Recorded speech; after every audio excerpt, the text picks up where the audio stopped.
మా పల్లెటూరులో గంజితో కూడా రసం పెట్టుకుంటామండి. స్పెషల్‌గా వేసవికాలంలో పెట్టుకుంటాము. గంజి మన కడుపుకి ఎంతో మేలు చేస్తుంది. ఈ గంజిలో హై ఫైబర్ ఉండడం వల్ల వెయిట్ మేనేజ్‌మెంట్‌కి చాలా బాగా ఉపయోగపడుతుంది. ముందుగా అన్నం వార్చిన గంజిని తీసుకొని పక్కన పెట్టుకోవాలి. ఇప్పుడు వేరొక పాత్రలో ఒక గ్లాసు బియ్యం పోసి, ఒకసారి నీళ్లు పోసి ఈ బియ్యాన్ని కడిగేసి నీళ్లను పారబోసేస్తే ఏదన్నా డస్ట్ ఉంటే పోతుంది.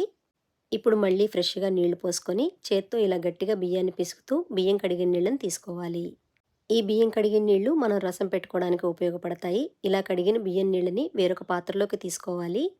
ఇదే పద్ధతిలో ఇంకొకసారి కూడా బియ్యం కడిగిన నీళ్లు తీసుకోవాలి. అంటే మొత్తం 2 సార్లు బియ్యం కడిగిన నీళ్లు కావాలండి. ఈ బియ్యం కడిగిన నీళ్లతో చాలా లాభాలే ఉన్నాయి. మనం ఫేస్ వాష్ చేసుకోవచ్చు, హెయిర్ వాష్ చేసుకోవచ్చు. అలాగే మొక్కలకి పోసినా సరే మొక్కలు ఆరోగ్యంగా ఉంటాయి. ఇప్పుడు ఈ బియ్యం కడిగిన నీళ్ళల్లోనే మనం ముందుగానే అన్నం వార్చి పెట్టుకున్న గంజిని కూడా పోసి కలుపుకోవాలి. పూర్వకాలంలో గంజి అందరూ తాగేవాళ్ళు. ఆరోగ్యంగా ఉంటారండి. ఇప్పుడెవరు తాగడం లేదు. ఇప్పుడు మూకుట్లో కొద్దిగా నూనె వేడి చేసి ఆవాలు, జీలకర్ర, ఎండుమిర్చి, వెల్లుల్లి, కరివేపాకు పోపు వేసుకోవాలి.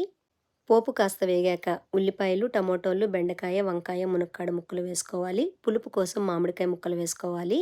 నేను మామిడికాయ టెంక కూడా వేసేసానండి. అలాగే 2 పచ్చిమిర్చి చీలికలు కూడా వేసుకొని ఒకసారి గరిటెతో కలిపేసి మూత పెట్టి 10 నిమిషాలు మగ్గించుకోవాలి.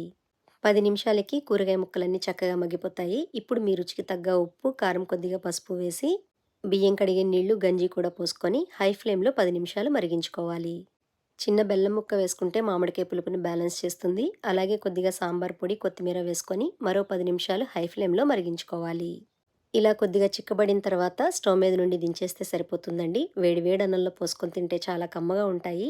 మా ఊర్లో ఈ రసాన్ని కడుగు నీళ్ల చారు అని పిలుస్తారు. వేసవికాలంలో చాలా మంచిది. ట్రై చేయండి.